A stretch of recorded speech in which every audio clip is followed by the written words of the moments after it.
So if you're like many of the aspiring IT professionals out there, you may have completed a degree in information systems or cybersecurity or one of the other degrees, done the certifications, and now you're struggling to find a job. Can't even get an interview. You're not alone. There are a lot of people like yourself that are running up against this lack of experience wall. And today I want to provide 10 tips that I believe could help you. My name is Horatio Thomas, and if you're new to the channel, I'm on this journey, this mission actually, to help 100,000 people get into IT over the next 5 years. It's an ambitious goal, but I hope I can do it with your help, of course. So the first tip is to create a strong portfolio. And in this portfolio, you want to showcase projects that you've done. If there are websites that you've built, you've coded in projects, you've built applications, you've built out systems. You can showcase the lab work you've done at school, the work that you do in your own personal lab at home. Leverage that to showcase that, hey, demonstrate that I have the skills, I've practiced, I've done this stuff. I just haven't gotten the opportunity to do this on the job.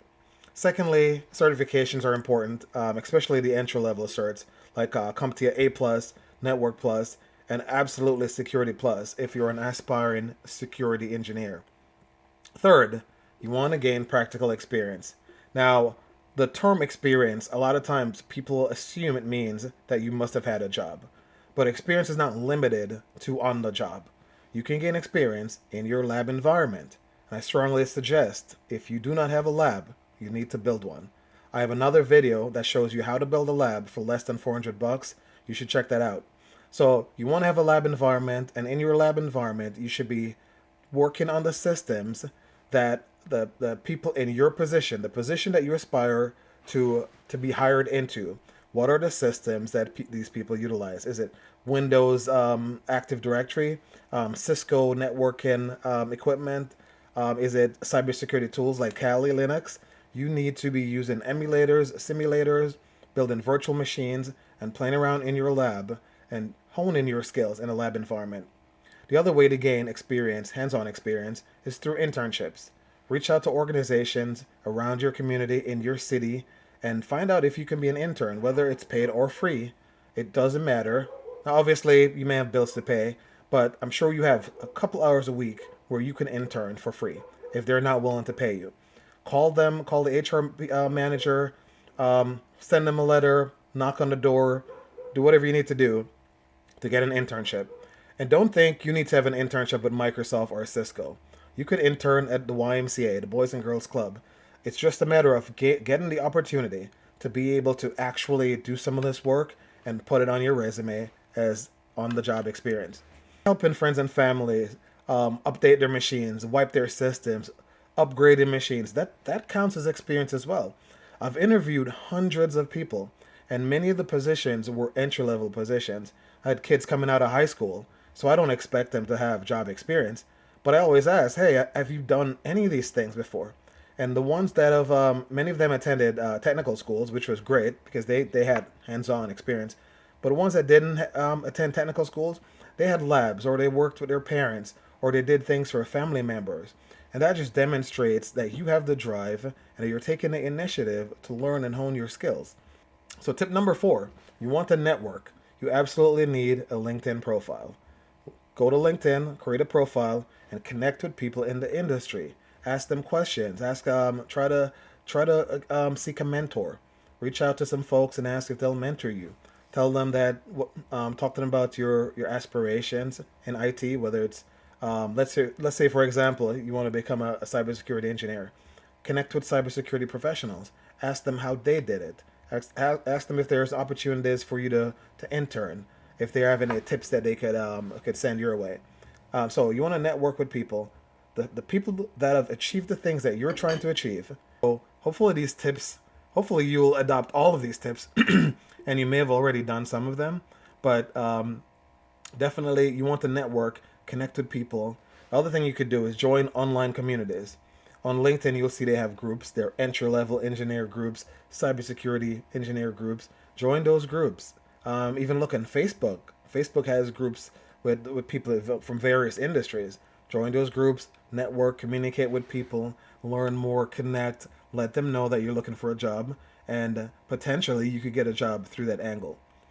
Um, Tip number 5, customize your resume. So tailor your resume for the position that you're trying to achieve. But number 1, the cardinal rule, do not lie on your resume because it demonstrates that you're dishonest. Don't do that. What you can do though is showcase transferable skills. I once hired a young man who he worked on Google Cloud Platform, but the job requirement was for Microsoft Azure. Well, understanding cloud, those are skills that are transferable. So you can learn Azure, but if you understand the cloud fundamentals, if you understand virtualization and you only worked on Zen server, but you're applying for a job and the organization uses VMware, those skills are transferable. So showcase all your skills. When you're in the interview, if they ask you about certain platforms and you know that I have some skills with similar platforms, showcase that. Make sure you talk about it and say, hey, I've done I've done these things in another platform. I believe those skills are transferable, and I can learn and get up to speed with the systems that you utilize. Number 6, emphasize soft skills. It's not just about technology.